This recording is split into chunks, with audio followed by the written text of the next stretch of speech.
Welcome to Penny for Your Shots, Conversations and Cocktails with Brilliant Women, the podcast where we uncork the stories and insights of exceptional female leaders from all walks of life. Our goal is to serve up wisdom, tips, and inspiration, and to support each other in rediscovering ourselves and what sets our souls on fire. We'll also share personal memories, paired with friends and a favorite beverage. I'm your host, Penny Fitzgerald, and I believe that the best stories are served up over a glass of wine or a cocktail. So grab a glass, get comfy, and let's pour ourselves into Penny for Your Shots. You know that story you keep telling yourself? The one that's keeping you stuck? Yep, it's time to rewrite it. In this episode, I sit down with Carrie Rowan, coach, author, and joy slinger, to talk about how our mindset shapes our reality. We chat about imposter syndrome, mama meltdowns, singing your truth, and of course, the healing powers of Rosé and real friends. Here is Carrie Rowan. Hello there. How are you? I'm good. How are you? I'm great. So good to meet you again. Well, Carrie, we have chatted before, but for my audience, would you tell us a little bit about you and what you do? Absolutely. Absolutely. So, my clients have dubbed me the professor of happiness and joy, which is just the cutest thing ever. And I love helping people find their joy. I love digging in. You know, I wrote a book called Tell a New Story. And Yes. I love digging into the stories that we tell each other. And more importantly, those stories that we tell ourselves, you know, the ones that are kind of icky, those stories that we don't even realize when we're in the thick of it, that they're the very thing holding us back. Like, you know, when you hear somebody tell that stuck story over and over again. So I love helping people find that awareness of, wow, I've got this story that I'm telling myself. We find that story. And I love this work so much because once you make that shift in someone's mind, they can't tell the story the same way. You start to tell the story, you're like, ooh, I don't want to tell that story anymore. I want to tell a new and empowering story. So I really love helping people make joy the new soundtrack of their life. Oh, I love that. Well, and don't you feel that the stories that we repeat get cemented? The more we repeat them, the more we believe, it's like this circle. You believe what you hear, you repeat that story, and it becomes even more and more real, even if it was never real in the first place. It's so true. But we all have those beliefs. It's okay. We're all Yeah. And finding that, and a belief is just a thought that we keep thinking. It's just a habit like anything else. When you want to start going to the gym, you got to make that the new habit. So like anything else, really, it's just deciding. It's becoming aware of it. Oh, everybody tells stories. And you might not even realize you're always telling these like self-deprecating stories, perhaps, about yourself, right? All the time. And until somebody calls you on it, or until you have that intention to wake up to it, like, hey, you know what? I'm sick of feeling crappy. Maybe I'll take a look at these stories that I'm telling myself that aren't serving me. Mm-hmm. Or if you feel really stuck, I find for a lot of women who feel stuck, digging in there and figuring out what those stories are is a quick way to release that stuck feeling. Right. Kind of the way we were raised. It's like, that's the way things have always been. Well, they don't have to stay that way. Yeah, it's so true. I love that attitude, right? It's like, it's realizing it. And then what I love talking about, and I talk a lot about in my book, is that you have a choice. And a lot of times I don't think people realize they have a choice. I've actually had clients say, wow, you've really opened my eyes. I didn't know I had a choice to change my thoughts. I thought that they were just going to keep coming and coming. And they do, you know, but it's what to do about it, right? It's like once you realize now you've got the power to make a new decision for yourself, how you want to talk to yourself, how you want to talk to other people, how you want to restructure those stories. You want to keep telling that same old story? Because I'm sure everybody right now can think about somebody that they know that does that. Like, oh, when I say that to people, like, do you know somebody that tells that same? Oh, I know someone that does the same. And you look at their life, and it's like their life reflects that story, right? They're stuck. I like to talk about it like the groove in a record. You know, I'm dating myself. You have to lift up the needle. Hey, I'm right there with you. Although vinyl's coming back. I know a lot of vinyl audio snobs who only like vinyl now. But it's like that. It's like picking up the needle, or just giving it a little tap along. It's that simple sometimes, but it's the realizing of the stories that we tell that are stuck. But you look at that person's life, and their life is reflecting just like that story is stuck. You know. Yeah. No. Wow. Carrie, where does this come from? Did you have a story from your past that you felt was keeping you or holding you back? Oh, I mean, when did you realize this? well, I started doing research on this. That's a great question for my book. And I knew that I had stories that I was telling. Mm-hmm. And I started, I had a lot of tragedies that happened in my life. And so I had 2 young babies at home, and everything was new as this new mom, and all these things happened in a short period of time in my life. So and things mostly went well for me until that moment. Like, I got hit later on as I was a young adult with all this stuff, but I started to realize, that I had this little story running through my head that I was saying about what happened that made me feel worse, right? Like, yeah, stuff happens and we realize that we don't have control over it. We all have stuff that happens that we wish didn't happen. But to continue to tell a story that was only making things worse and make myself feel worse. And I remember I was, it was just sort of really that whole awakening of all that stuff. And I remember coming downstairs one night after I put my youngest to bed, and she needed like an hour-long routine and had all these steps, and it was a lot. And my husband would kind of trade off, and it was just kind of like that one story. It was the tipping of the iceberg for me. And I came downstairs and I went into the bathroom, and all new moms experience all this. It's a huge transition for your marriage, for all your relationships, really. And I just remember crying in the bathroom, like, caught myself. I caught myself saying, why does it have to be so hard? And it wasn't just that I was talking about. It was everything I was talking about. Why does it have to be so hard? Fill in the blank. What is life? Why does putting this child to bed? Why does parenting? Why does relationships? But it was, I didn't even know I had that. And it was in that moment, for some reason, I had some metacognition, and I was able to catch that story. And then afterwards, when I wasn't upset, because those are the hardest stories. Those little tiny ones. Why does it have to be so hard? You'll never amount to much. Or why are you so stupid? All those little things we say to ourselves quietly when we're stressed. Yeah. Praying right. Those are the ones that are harder to catch. So the fact that I was able to kind of hear that story and catch that story opened up a lot for me. It really did. I started to go, well, I just heard myself say that. Wrote it down, right? Journaled about it. So that was kind of just one little, but it only takes one little story. It might not sound like a big deal, why is that to be so hard? But think about what your mind does, because now your mind is going to answer that question. Because when you give the mind a question, it always has to answer. Oh, yeah. Anytime there's a question, there's always an answer. And that's a really good thing to remember, but hard to when you're in the thick of it. Well, and when you were having that thought, you're a new mom, you're probably exhausted.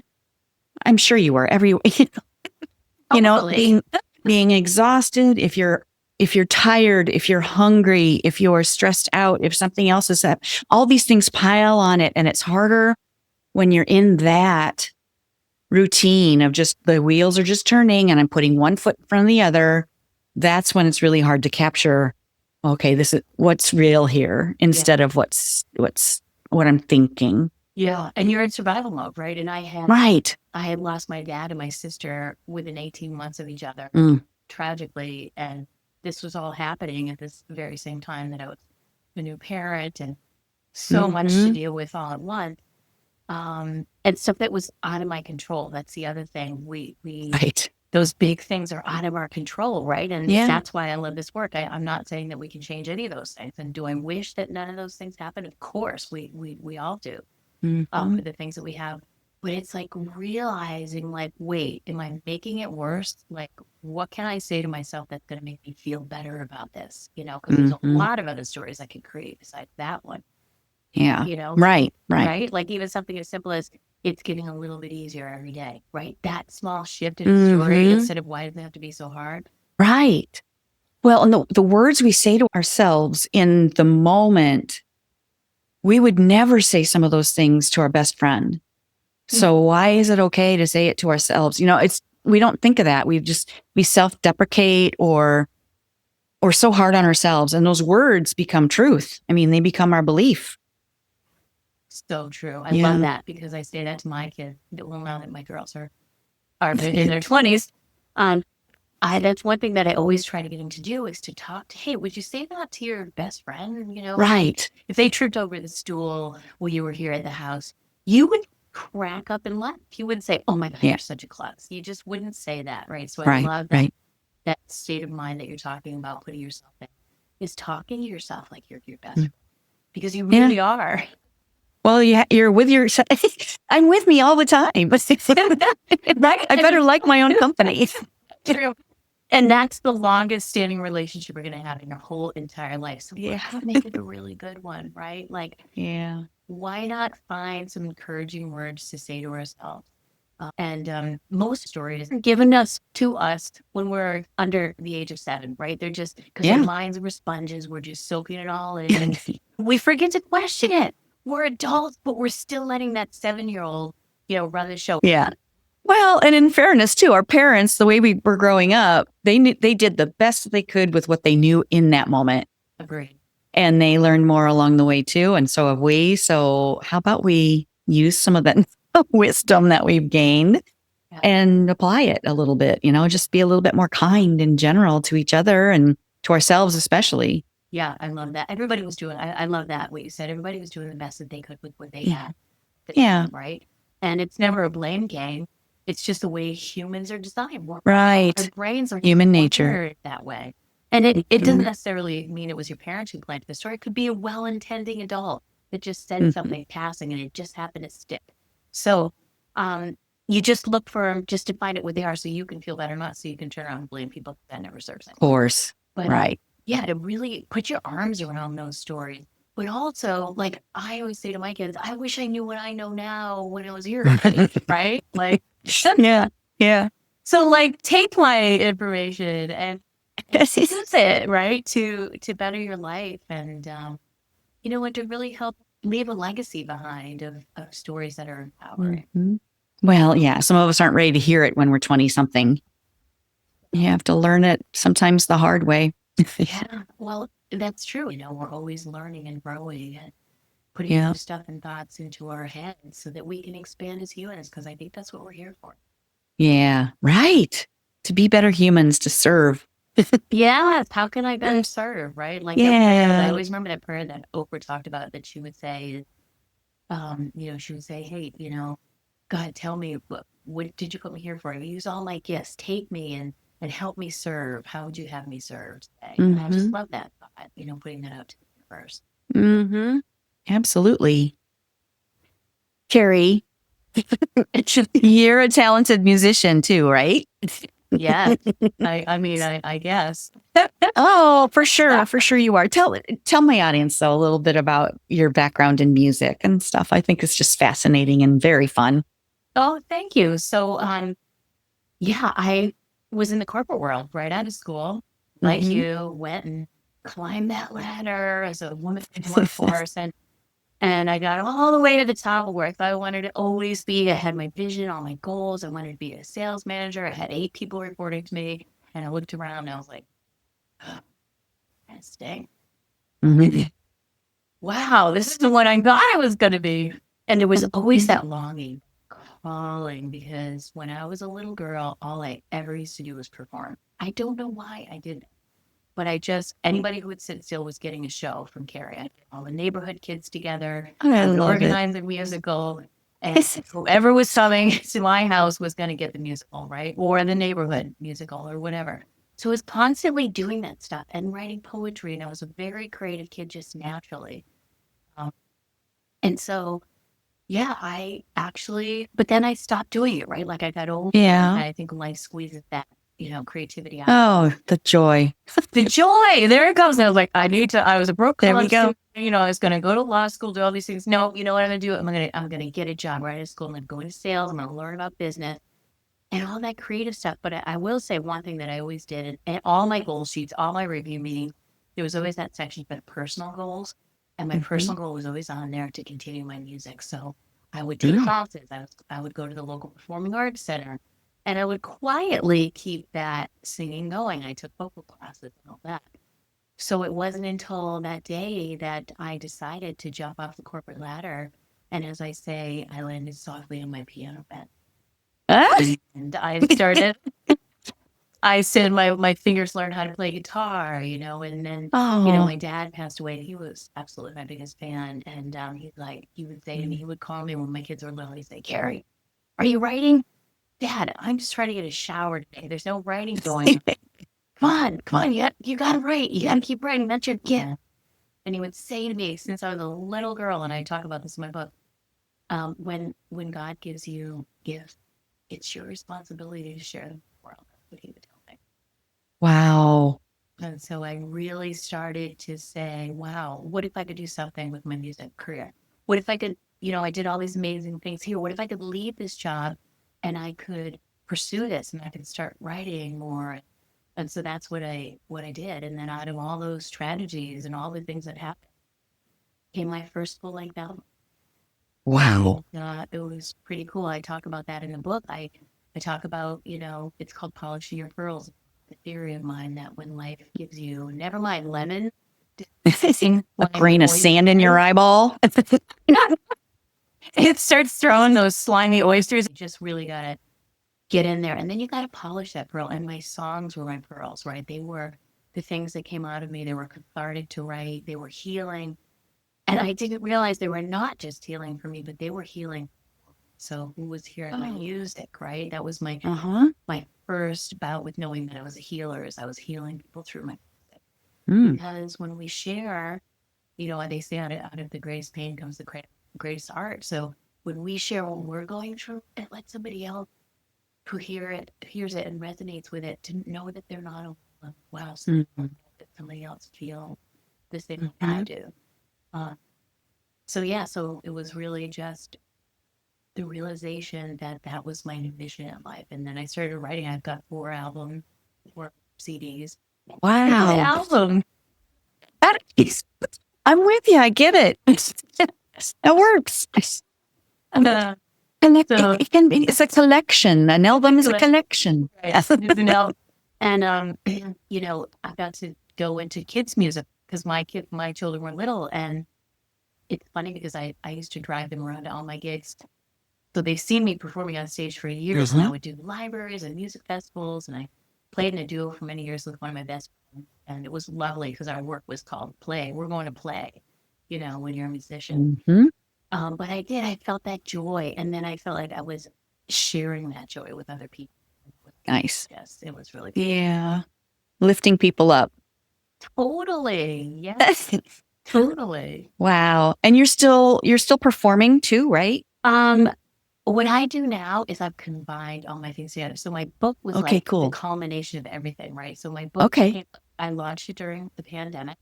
Not my plan, but I had no control over that. So I was like, you know what? I'm going to continue on. This is apparently what the world needs to hear now.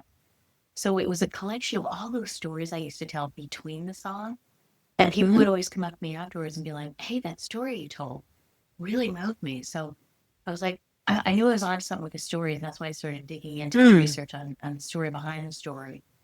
And it was a way for me to put all of that together. So in my book, you see a QR code in there. If I tell a story about something that happened in my life, there's a little QR code. This happens to be a meditation. There's 5 meditations in here as well. But I tell the story, and then you can hear the song in the story. What a great format for your book. Thank you. So it's really connected to the listener, the reader on such an emotional level. So, but to answer your question about performing now, what I do now is I go on stages. So I'm also a keynote speaker, and I bring everything, the art, science, everything all together. I come on with my guitar. I get people singing with me.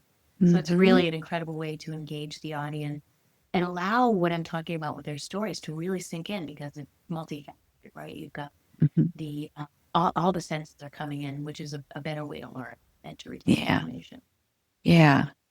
So your keynotes, what's your basic like flow or your topic? If I'm doing like a big keynote where I'm on a stage in person, then it's all about the structure of my storytelling, like my book. Okay. So I have my 5 steps of how to release your negative stories and bring more joy to your life. So I take them through the steps, and I'm interspersing all of it with activities, very interactive, and really getting people involved and starting to uncover some of their own stories. And I'll definitely bring my guitar for that. And then sometimes I might do a seminar. I've done seminars on a lot of different topics: imposter syndrome, believing what it takes to believe in yourself and all these cool things, teaching people to meditate, busy people, corporate people who don't have the time, because meditation is also one of my jams. So I have 5 meditations. Same. Yeah. Talk about that. You came on my show. It's so important. It just really helps you focus and be present for people. Totally. And for yourself. Exactly. It's one of the tools that really helps. So I teach people how to meditate, and I've created a meditation for each of those 5 steps in my book. Nice. You get the meditations too. And I love leading a group in meditation, especially because people don't expect that. Corporate people don't expect that they're going to meditate. And what? She's going, what? Did she say we're going to meditate at the end of this meeting? All right. I'll try. But I have to be vulnerable to do that. Exactly. It's a little tough at work. Yeah, exactly. So I love doing all that stuff. It really, it's joyful work for me. Yeah. Yeah. Seeing others light up and seeing how you can how you can make an impact for them is just really rewarding. It really is. There is no better work than that. It's a life's mission, right? It's not just it's that mission to, like my dad said. Yeah. Share your gift. When you get those gifts, to share them and improve other people's lives through my experience. Absolutely. Because when they see that I can change my stories of all the stuff that happened to me, then it gives them permission to be like, hey, wait, I can change my stories too. Yeah. Well, and you being in front of them and being vulnerable, that's really kind of leading the way and showing them that, hey, it's okay. You're not going to be judged for being you. Exactly. You can't be anything but anyway. So embrace it, Right. And who knows the topic better? Right. Right. Your story. Right. Like I love talking to people about that. And the imposter syndrome thing is like, a lot of people, might want to get on stage or put all their information or have a book or something. And all these trigger all those questionable things about ourselves. That voice gets just louder inside of our head.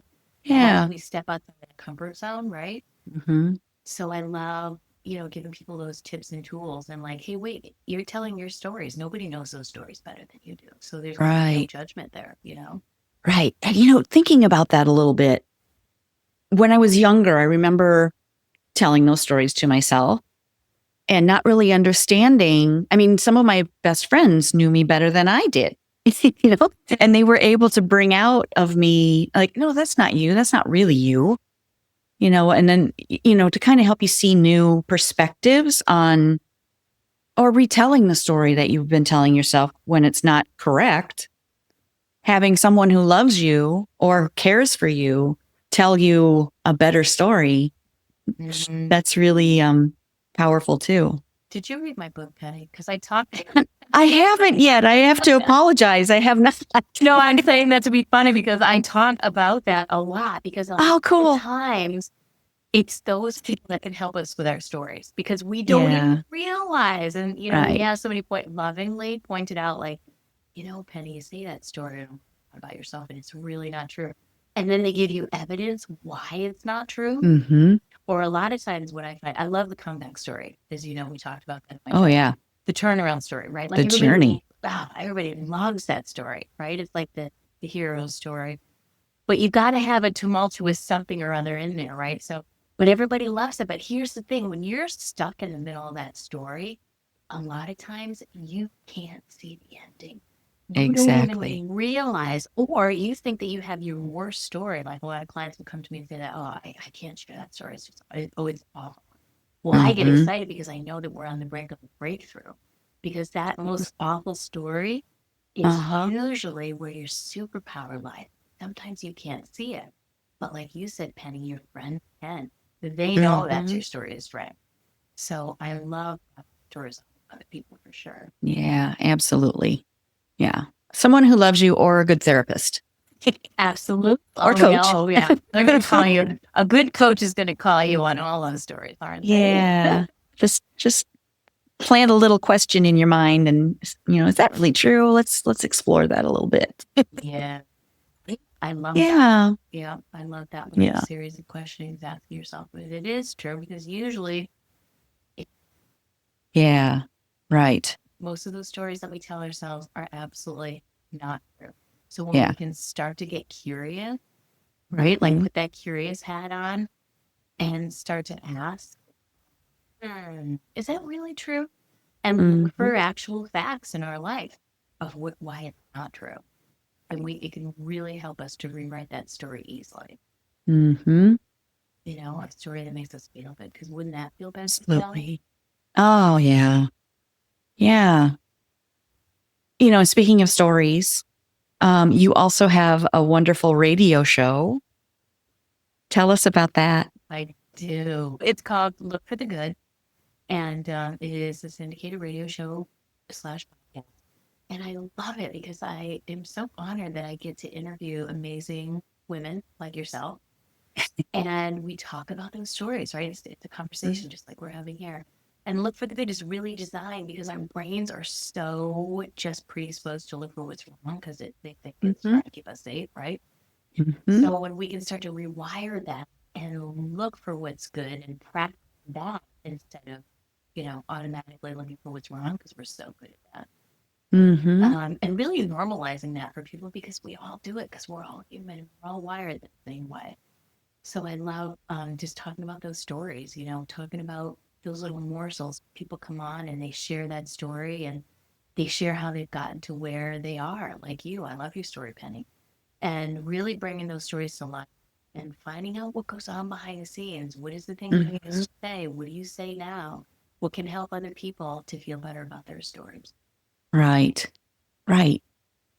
I had such a great time chatting with you for the show. It was amazing. Just a great conversation and just to share, you know, our common interests and our common views on life. Really, you know, looking for the good is so important because we're, like you said, human nature is to look for the bad. And when you see it, you'll see more of it.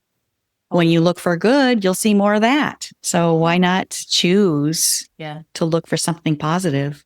I love that little summary because here's the thing, you know, I love the law of attraction, but we get what we focus on. Exactly. Not the life we think that we're going to live. We get the life that we focus on, not reality. We get the life that we focus on, which is such a big concept. And sometimes we don't even realize that we're focusing on what's wrong, like I said, because the brain is so naturally. You really have to make it a practice, right? Yeah. You get what you focus on, whether that's what most people don't realize. They think that they're shouting to the universe about what they want, but they're really shouting about what's wrong, why I don't have it, right? It's like two sides of the same stick. Right. And then then the universe is just giving you more evidence for that, you know, and that's also the way our brain works. I want to notice all the things that are working in my life and what can I appreciate in my life? Well, lo and behold, it starts finding more of that for you too. It's really hard in the beginning, you know, if someone's in the thick of it, if someone is really struggling or has not really realized before that you get what you focus on, it's a practice. You have to, I think, really reprogram yourself to start looking for good things. And I was listening to, I think it was a Mel Robbins podcast where she was talking to her daughters about looking for good things, looking for positive things. And she said, look, when you're out on your walk, or look for things that are heart-shaped. Well, on my next walk, I saw all kinds of heart shapes. I looked down and there was this little piece of tile, you know, like tile from a kitchen floor. And it was a chip that had probably fallen off a truck on the side of the road, and it was in the shape of a heart.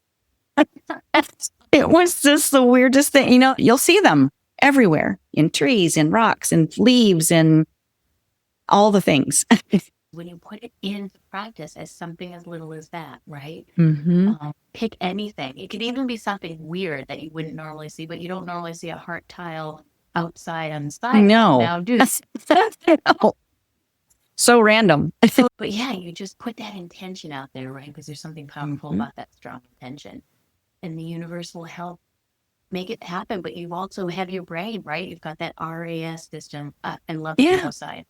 I tend to get I love it too. right. It's like, you know, it's like that hair net they say, like over your brain, and it's a filter. So if you tell it, look for all the beautiful heart today, it's going to start to look. Oh, or if you're so frustrated, you don't even realize you're telling it how frustrated you are about this, or why does technology not ever work, or give it whatever Be careful with that one. Been there. Whatever little thing you just unknowingly put out there, your brain is like, let's try to make that true for her. Yeah. Let's show her the proof. Yeah, let's try to make the truth. Let's try to find the proof. So we know that about the brain. So let's feed it some good stuff, right? Mm-hmm. Good in, good out. Let's give it some good things to think about. We're just so true. Right. Yeah. This pliable, wonderful, squishy computer. Yeah, exactly. It's really cool when you think about it. It's, you really do have, I think, more control. Yeah. Yeah. And that's kind of comforting. Yeah. It's, Confessions of a True Control Freak. I hear you. The day that I realized, and I talk about this in the book too, the day that I realized that I was just spent so much time going over all the details of some of these things that happened in my life and why, and why, and this and that, and that should have happened, and blah, blah, blah, blah, blah. The day I realized was the day that I had freedom. The day that I realized I didn't have to. Yeah. Because there was nothing I could do to change.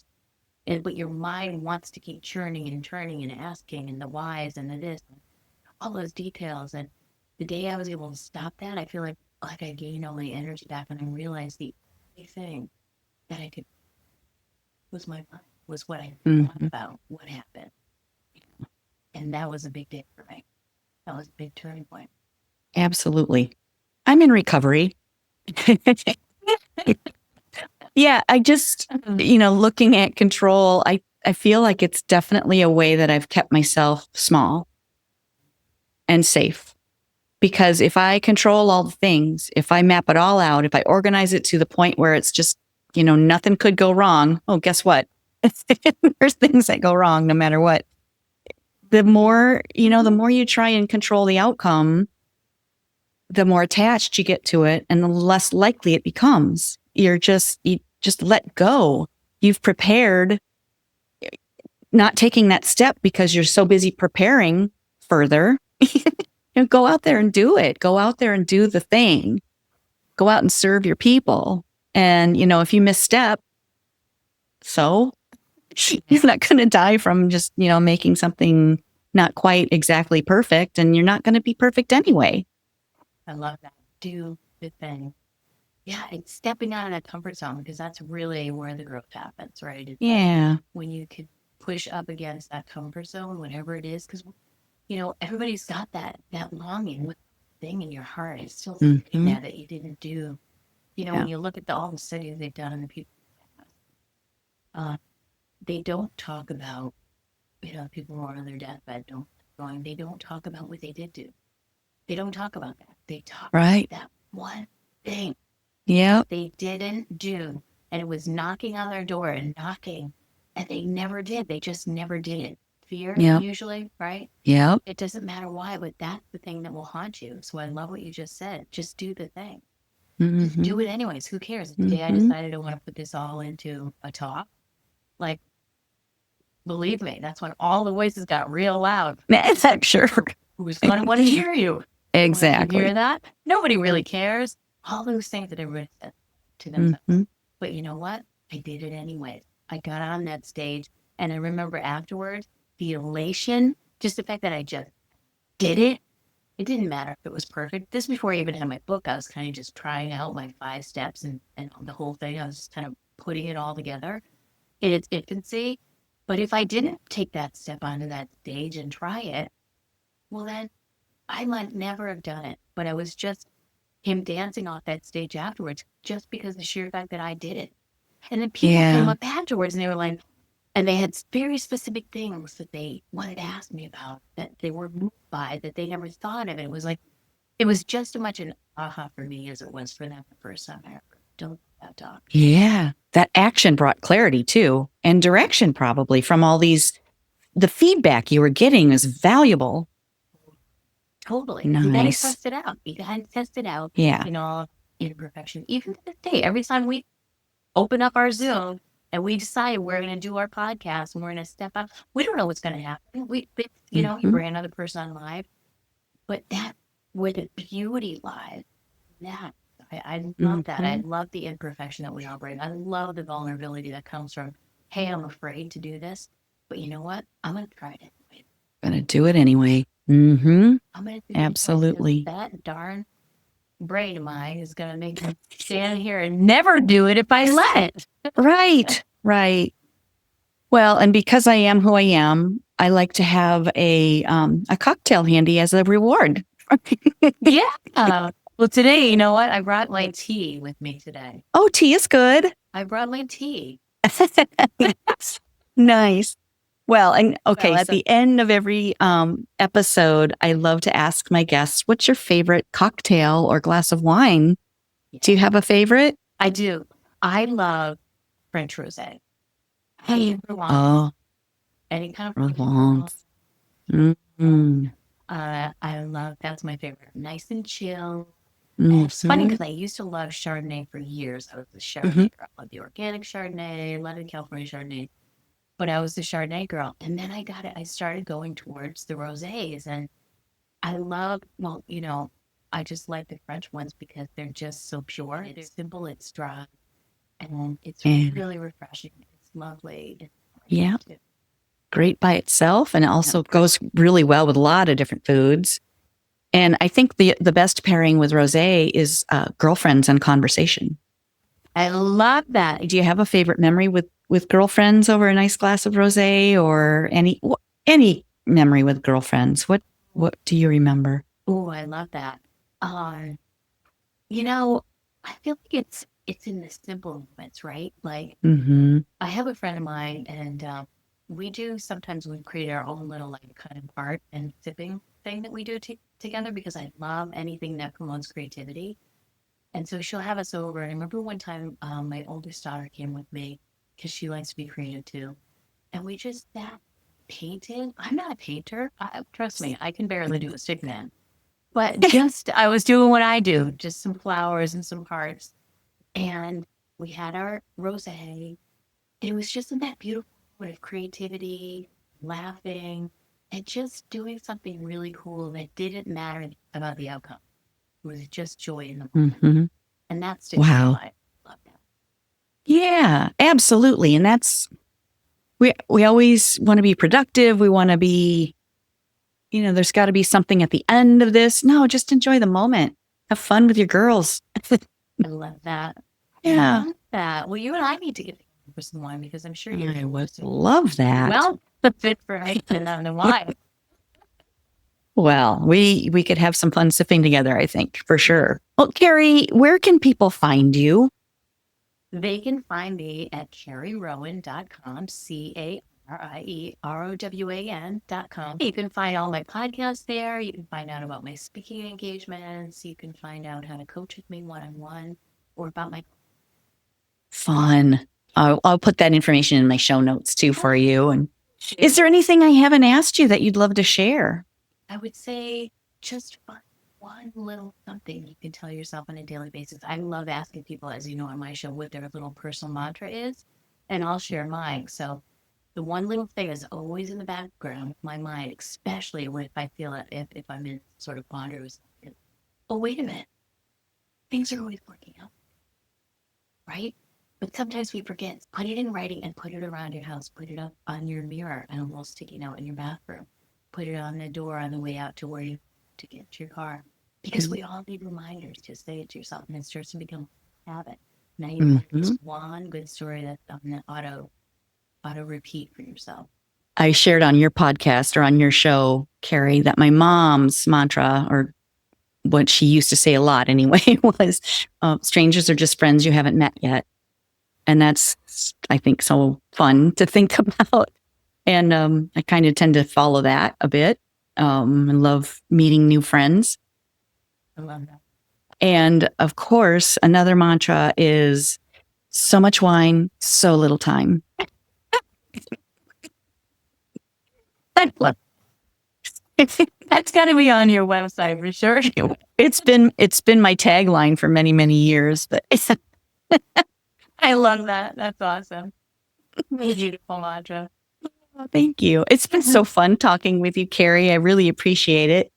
And I love that I've met a new friend with you. Yes, you too, Penny. I love it. Thank you so much for having me. Thank you.